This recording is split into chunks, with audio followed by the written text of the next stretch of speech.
In the top stories, the government says amendments to the Special Sustainable Zone legislation are headed to Parliament following an ad hoc review. The St. Kitts and Nevis National Commission for UNESCO is reporting a year of major progress in education, culture and biodiversity initiatives. And St. Kitts and Nevis students studying in Taiwan have met with a visiting government delegation during an official engagement. The details on these stories and more after the break. It's something that you can't put into words. A buzz in the air. From the time you wake up, you're ready to go. The freedom, the fantasy, the fete. To know it is to live it and love it. You have to experience it. If you know, you know. Angostura White Oak Rum. New look, same vibes inside.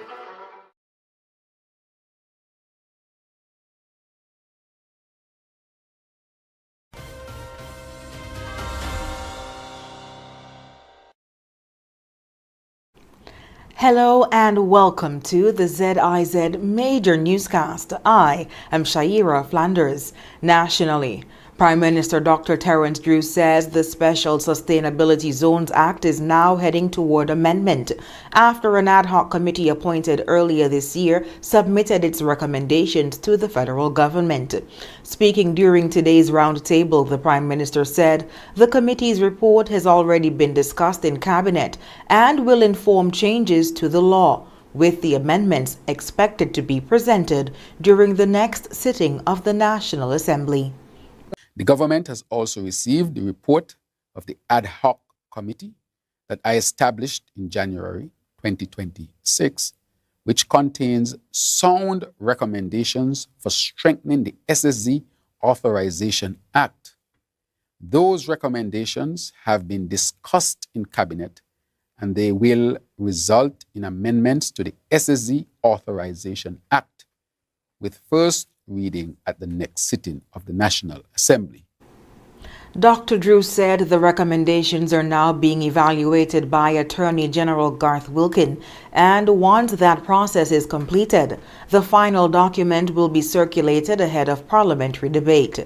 The Prime Minister made it clear that the review of the Special Sustainability Zones framework is happening alongside federal consideration of the proposed Destiny development in Nevis, which the federal cabinet officially received on the 29th of January 2026. He said the federal government does not have general authority over development in Nevis, since many of those matters fall under the Nevis Island Administration and legislature. However, he said the federal government must step in where a project raises questions of immigration, customs, law enforcement, courts, treaty obligations, or any other matter that touches the constitutional responsibilities of the Federation. The federal government does not have a general power over the development taking place on Nevis. Under the Constitution, Section 106 of the Constitution and Section 119, many of the major issues connected to development on Nevis fall within the authority of the Nevis Island Administration and the Nevis Island Legislature. Dr. Drew said that is why the process must be careful and deliberate. He said his responsibility as Prime Minister is to ensure that no development approved under the Special Sustainability Zones regime violates the Constitution or infringes on the sovereignty of St. Kitts and Nevis. At the same time, he insisted the review is not meant to stall development. The Prime Minister said two processes are now moving in parallel: the preparation of the amendments to the Act and the establishment of the Oversight Committee that will examine the Destiny proposal and advise the federal government. He said that oversight body will draw on a broad cross-section of professional advice in line with the recommendations of the ad hoc committee. The Prime Minister also pushed back against any suggestion that the federal government is trying to block development in Nevis. He said his administration has consistently supported development on the island, including financing support for geothermal energy, the Vance Amory International Airport, and the sharing of federal resources and CBI proceeds. But Dr. Drew said any project advancing under the Special Sustainability Zones Act must pass a high level of scrutiny, given its potential national implications. He said the government is moving prudently, not slowly, and maintained that the timeline for approval cannot be dictated by any investor, but must be guided by law and the national interest. And in other news, St. Kitts and Nevis has reported a year of progress in education, cultural heritage, and biodiversity protection through the work of its National Commission for UNESCO. The Commission's 2025 report outlines a series of initiatives implemented during the year under the leadership of Deputy Prime Minister Honorable Dr. Jeffrey Hanley, who chairs the National Commission, supported by Ambassador David Doyle. Secretary General of the Commission, Ambassador Nerys Dockery, said the programs were designed to advance UNESCO's mandate while supporting national development priorities. Among the major achievements were reforms to the national qualifications and accreditation system and the development of a national policy on intangible cultural heritage. 4 historic sites were also identified for possible inscription on UNESCO's World Heritage tentative list. In addition, the masquerade traditions of St. Kitts and Nevis have been put forward for consideration under UNESCO's Intangible Cultural Heritage of Humanity program. The report also notes the introduction of education for sustainable development into the national curriculum, supported by UNESCO with funding from the government of Japan. Another initiative on the way seeks to transform the St. Mary's Biosphere Reserve into a biodiversity-led agricultural protected zone. The Commission also highlighted a teacher training partnership with the Open University of Tanzania, which will provide educators in St. Kitts and Nevis with remote access to bachelor's degree programs. Officials say these initiatives demonstrate the Federation's continued commitment to working with UNESCO and international partners to advance sustainable development. And in other news, students from St. Kitts and Nevis studying in Taiwan had the opportunity to meet with members of a visiting government delegation during a special engagement hosted by the Federation's embassy in Taipei. The session brought together Kittitian and Division students with Conress Maynard, Minister of Public Infrastructure, Energy and Utilities, and Dr. Joel Clark, Minister of Sustainable Development, Environment and Climate Action. The meeting provided an opportunity for students to discuss national development priorities and the role young professionals can play in shaping the future of St. Kitts and Nevis.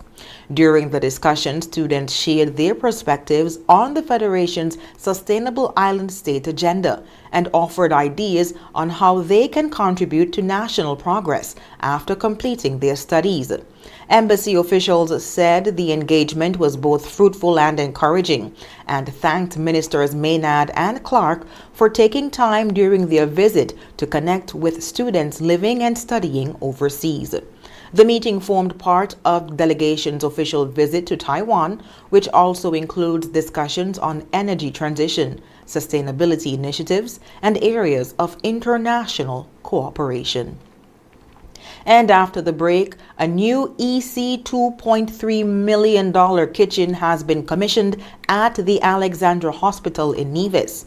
And the Caribbean Private Sector Organization is welcoming Afreximbank's commitment to investment in the region. The details after this. Now loans, cash at the speed of life, so fast you won't believe it. Now loans, cash at the speed of life, right now, right now. If you need cash in a flash with now, no need to fuss, leave it to us. When you need cash in a flash, no need to fuss, leave it to us. Hear me now. Well, life throws surprises your way, Now's here to help. Whether it's for an urgent bill payment, home improvements, or unexpected health expenses, or even that last-minute holiday trip, with Now, you get cash in a flash, approved in just 24 hours. Now loans, cash at the speed of life, so fast you won't believe it. Now loans, cash at the speed of life, right now, right now. A loan product powered by National Bank. At The Cable, we believe in giving back because when our community thrives, we all do. That's why, as a company, we make it our mission to touch the lives of everyone in St. Kitts. We spearheaded the renovation of JNF Hospital lobby to ensure better care for all. The Cable sponsors free Wi-Fi in every community center across St. Kitts, so no one is left behind in an increasingly connected world. We stand with communities through every moment, big or small, in culture, education, youth development, and more. Y a ti también, comunidad latina. Cuenta con nosotros. Estamos con ustedes. And when it comes to customer service, we set the standard. We're just a call, click, or visit away because you matter to us. Join the company that truly cares. The Cable, more than service. We're family. Somos familia. And we're proud to always give more where it matters.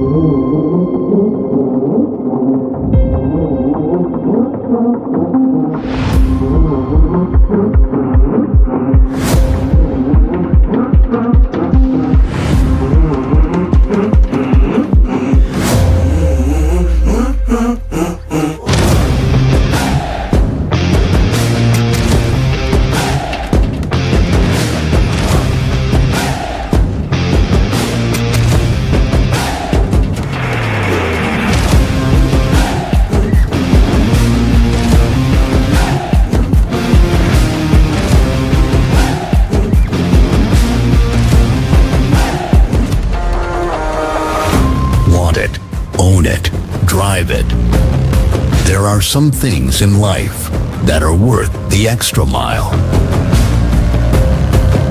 Seize the moment. Capture the experience.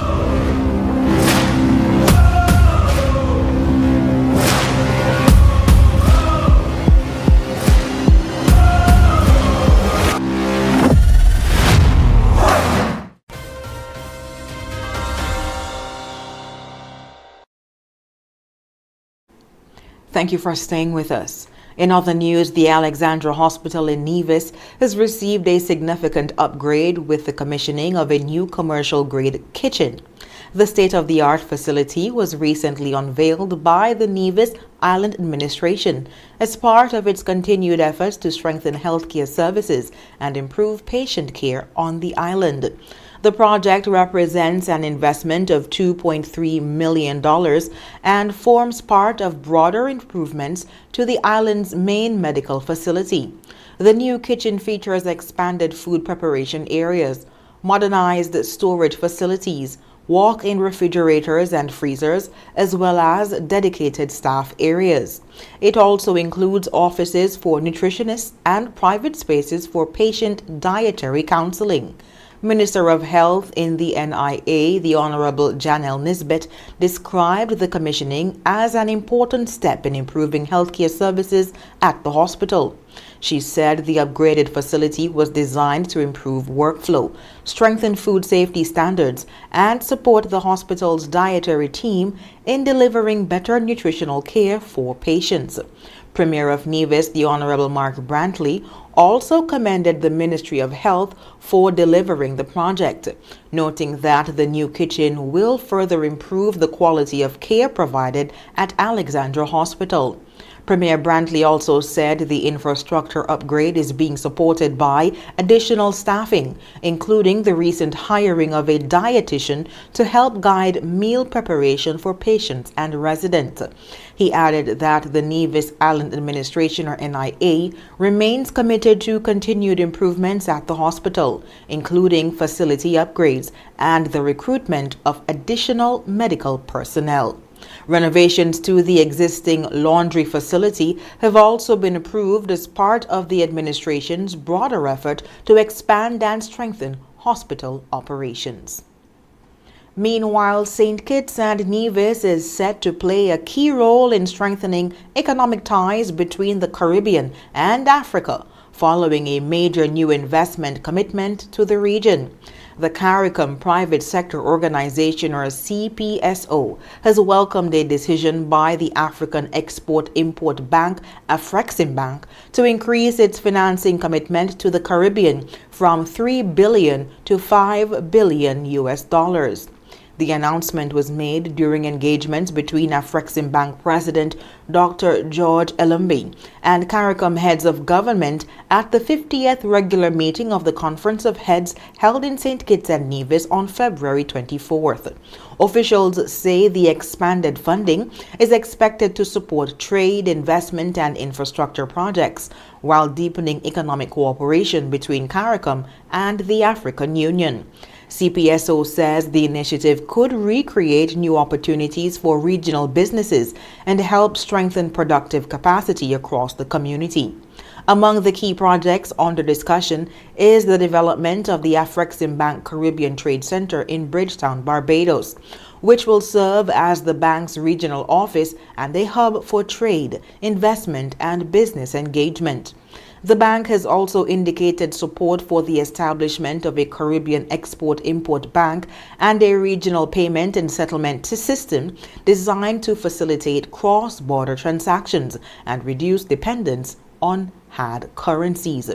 The initiative is also expected to support efforts to improve air and maritime connectivity between Africa and the Caribbean, a key step toward expanding trade and investment flows. The St. Kitts and Nevis partnership will continue to gain visibility this July when the Federation hosts the Africa-Caribbean Trade and Investment Forum, a major business event expected to bring together government leaders, investors, and private sector representatives from Africa and the Caribbean. And coming up in regional news, report says Haiti drone strikes have killed more than 1,200 people, and Cuban students take to the streets protesting energy crisis disruptions to university classes. The details after the break. Here are your value at IGA Blue Tag specials running March 5th to March 18th. The Libby's canned vegetables $4.99, ragu spaghetti sauce $12.99, essential everyday shredded and chunk cheese $7.99, Morningstar meatless entrees $20.99, IGA essential everyday waffles $11.99, Sunny Delight smooth and tangy $7.99. And now our value deals: almond breeze, almond milk $9.99, essential everyday vinegar white $6.99, the Mueller's pasta $5.99, Almond Hammer deodorant $8.99, essential everyday roasted dry peanuts $11.99, the Colgate toothpaste $6.99. Shop smart, shop value mart.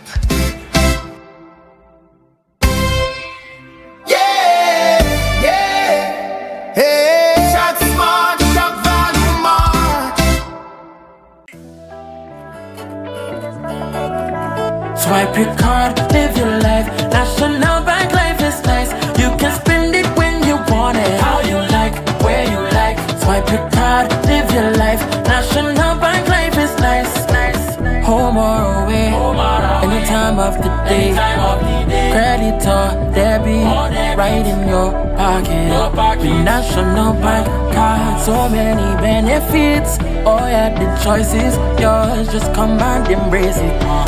Live your life your way with purchases big or small. Mango, nuts, breadfruit and all. You can spend it when you want it, how you like, where you like. Swipe your card, live your life. National Bank life is nice. At The Cable, we believe in giving back Because when our community thrives, we all do. That's why, as a company, we make it our mission to touch the lives of everyone in St. Kitts. We spearheaded the renovation of JNF Hospital lobby to ensure better care for all. The cable sponsors free Wi-Fi in every community center across St. Kitts, so no one is left behind in an increasingly connected world. We stand with communities through every moment, big or small, in culture, education, youth development, and more. Y a ti también, comunidad latina. Cuenta con nosotros. Estamos con ustedes. And when it comes to customer service, we set the standard. We're just a call, click, or visit away because you matter to us. Join the company that truly cares. The Cable, more than service. We're family. Somos familia. And we're proud to always give more where it matters.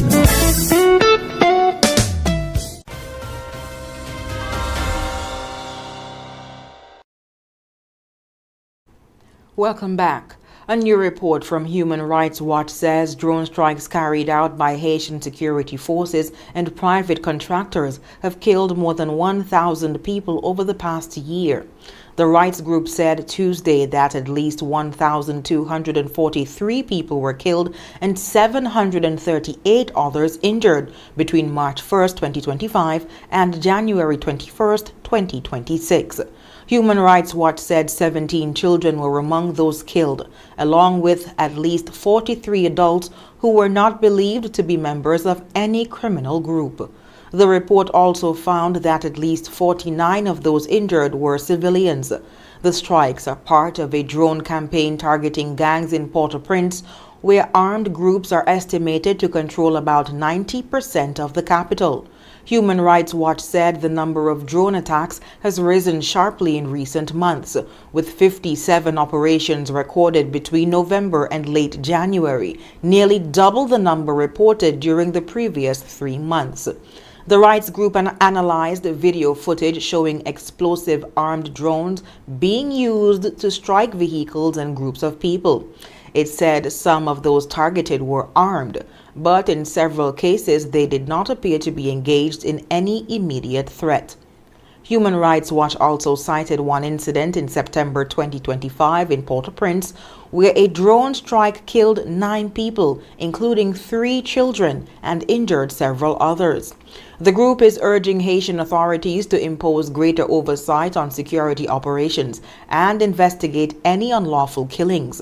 The United Nations Human Rights Office has also raised concerns, warning that the use of lethal force against gangs may be disproportionate and could violate international law.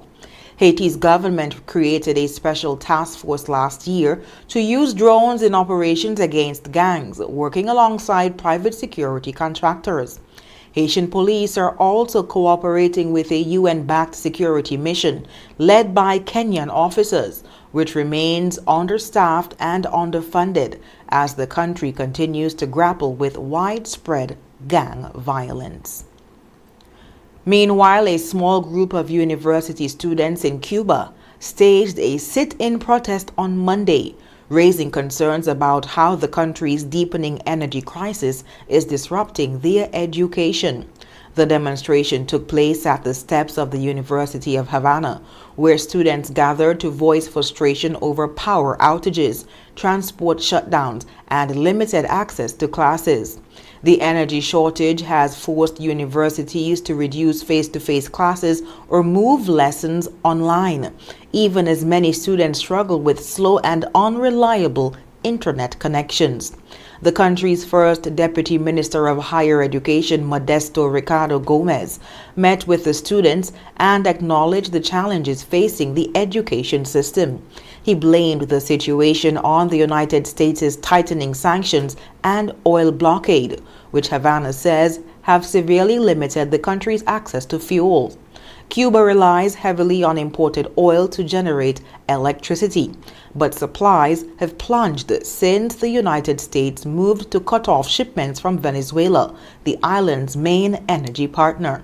The shortage has triggered rolling blackouts, disrupted transportation, and forced some schools and universities to scale back operations. Meanwhile, U.S. President Donald Trump said over the weekend that Washington will turn its attention to Cuba after the war with Iran and suggested that major changes could soon come to the island. Cuban President Miguel Diaz-Canel has rejected those comments, criticizing the recent, quote, Shield of the Americas summit in Florida as reactionary and neo-colonial. And coming up, 5 Iranian female soccer players have been granted humanitarian visas in Australia. And Guinea has dissolved 40 political parties amid opposition protests and political tensions. The details after this. In the sun or in the rain, life's a journey, joy and pain. But NCI's here day and night, always here for you, making it right. Always here for you.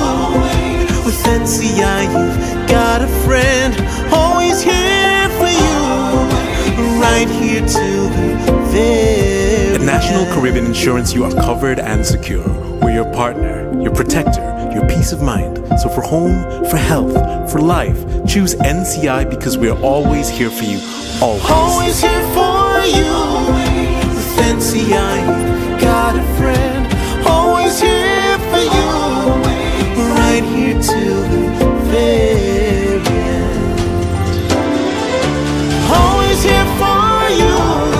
With NCI, you've got a friend, always here for you, right here till the very end.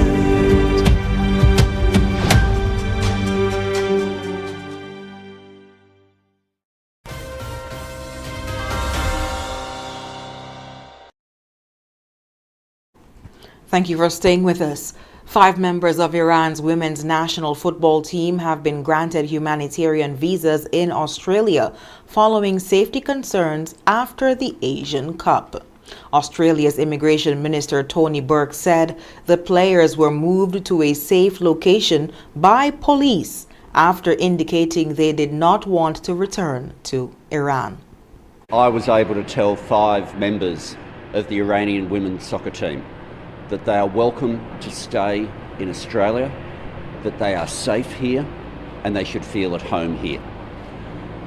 There has been a lot of work that's been going on in recent days to make sure that we had the maximum number of opportunities for these women to know that they could seek assistance if they wanted to, and to have maximum number of opportunities to directly seek that assistance. The decision came after the team declined to sing the Iranian national anthem ahead of their match against South Korea last week. The move drew criticism in Iran, where some commentators accused the players of disloyalty during a time of conflict. Burke confirmed that the 5 players granted visas are Fatima Pasendide, Zara Ganbari, Zara Sabali, Atifa Ramazande, and Mona Hamoudi. He said the women made it clear they are not political activists, but athletes seeking safety. The humanitarian visas allow them to live, work, and study in Australia. The remainder of the Iranian squad was taken to the Gold Coast airport and is expected to travel to Sydney before departing the country. Australian officials say other players have also been informed that they may apply to remain in the country if they choose. Meanwhile, Guinea's main opposition leader is accusing the government of trying to consolidate power after authorities dissolved dozens of political parties. The country's Ministry of Territorial Administration announced on Friday that 40 political parties had been disbanded for what it described as, quote, failing to meet their legal obligations. The decree strips those groups of their legal status and bans them from conducting any political activity, including the use of their names, symbols, or logos. Among the parties affected is the Union of Democratic Forces of Guinea, led by opposition figure Silou Dalin Diallo. In a video message posted online on Sunday, Diallo accused President Mamadi Doumbouya of trying to create a one-party state by sidelining his political rivals. Doumbouya came to power following a military coup in 2021. He was elected president last December in a vote where major opposition figures were barred from participating. Several political parties and media outlets have also been suspended during his time in office, while some opposition leaders and civil society activists have been arrested or forced into exile. Analysts say the developments reflect a wider trend across West Africa, where a number of countries have experienced coups or political instability in recent years. And up next in sports, Sir Clive Lloyd is calling for increased support for Windies coach Darren Sammy, and 10 Jamaican footballers have been denied entry into the United States. Stay with us. In the sun or in the rain, life's a journey, joy and pain. But NCI's here day and night, always here for you, making it right. Always here for you. With NCI you've got a friend, always here for you, right here till the very At National end. Caribbean Insurance, you are covered and secure. We're your partner, your protector, your peace of mind. So for home, for health, for life, choose NCI because we're always here for you. Always. Always here for you. With NCI, you've got a friend. Always here for you. Right here till the very end. Always here for you. With NCI, you've got a friend. Always here for you. Right here till the very end.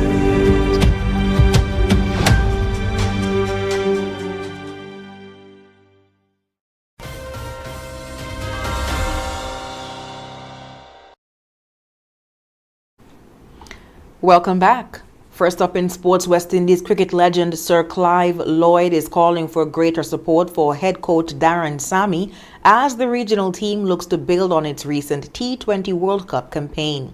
The former West Indies captain, widely regarded as one of the greatest leaders in the game, said Sammy should not be left to shoulder the responsibility for the team's results alone.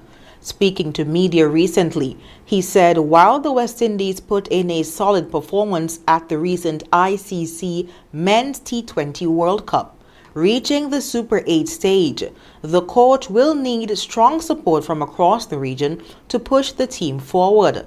Sammy was appointed as West Indies head coach for all formats last April, but Lloyd said Cricket West Indies should consider surrounding him with additional expertise. Sir Clive said the final decision on Sammy's future rests with the board, noting that coaching, like playing, is ultimately judged by performance. However, he believes the region has many experienced cricketers who could help strengthen the team's support structure. Lloyd added that with 14 territories represented in West Indies cricket, the pressure on any single coach can be significant. He said providing Sammy with the right support would help share that responsibility and give the team a better chance of success. And in other news, 10 players from the Jamaican football club Mount Pleasant have been denied visas to enter the United States ahead of their CONCACAF Champions Cup match against La Galaxy. The Jamaican side, winners of the 2025 CONCACAF Caribbean Cup, are scheduled to make their Champions Cup debut on Wednesday at Dignity Health Sports Park in California. With several players unable to travel, the club has been forced to call up a number of academy players to fill out the squad. Mount Pleasant's roster includes 7 players from Haiti. The visa denials come amid a partial travel ban announced by U.S. President Donald Trump in June 2025, restricting entry for Haitian nationals. While exemptions exist for certain major events, including the FIFA World Cup, which the United States will co-host this summer, it remains unclear whether similar exemptions apply to the CONCACAF Champions Cup. The tournament features clubs from North America, Central America, and the Caribbean, competing for the region's top club title. And when we come back, we'll have another look at the stories that made the headlines. Yeah, man. Another day in the books.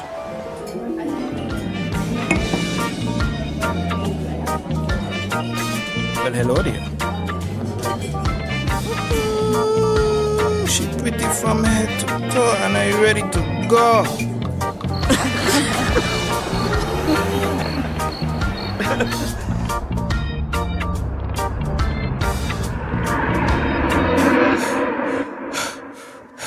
Wait there.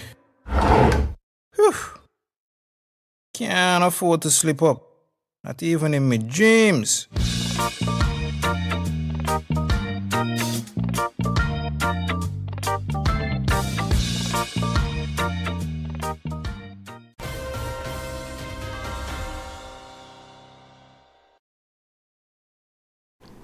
Recapping the top stories, the government says amendments to the Special Sustainable Zone legislation are headed to Parliament following an ad hoc review. The St. Kitts and Nevis National Commission for UNESCO is reporting a year of major progress in education, culture, and biodiversity initiatives. And St. Kitts and Nevis students studying in Taiwan have met with a visiting government delegation during an official engagement. And that brings us to the end of the ZIZ Major Newscast. Thank you so much for joining us. I've been your presenter, Shaira Flanders. Have a good one.